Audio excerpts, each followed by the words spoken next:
الوطن الصغير.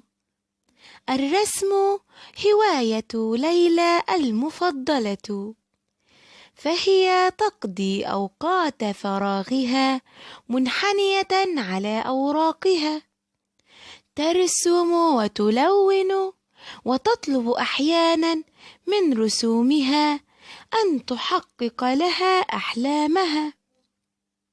ذات مرة رسمت ليلى حصانا أبيض له جناحان، وطلبت إليه أن يسافر بها إلى بلاد العالم لتشاهد عجائب البلدان. ركبت ليلى الحصان وطارت بعيدا، وعندما حل المساء أخبرت الحصان أنها تريد العودة إلى الوطن، ففعل.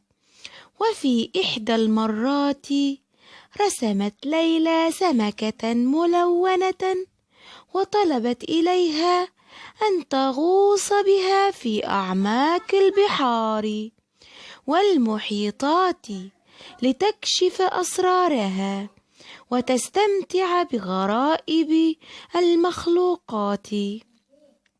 فاستجابت لها السمكة وحققت لها حلمها. عند الغروب أحست ليلى بالتعب، فرجت السمكة أن تعيدها إلى البيت، ففعلت. أخذت ليلى تفكر وتسأل نفسها: لماذا أشعر بالشوق إلى البيت كلما غادرته وذهبت بعيدا عنه؟ تحيرت ليلى، فهي تحب السفر والرحلات، وتحب أن تزور بلادا بعيدة، ولكنها تحب دائما أن تعود إلى بيتها.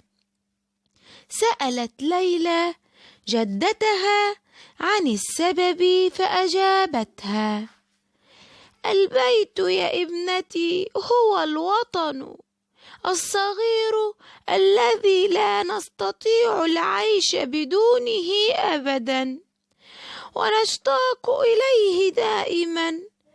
إنه العش الذي نأوي إليه، فنشعر فيه بالأمان والإطمئنان.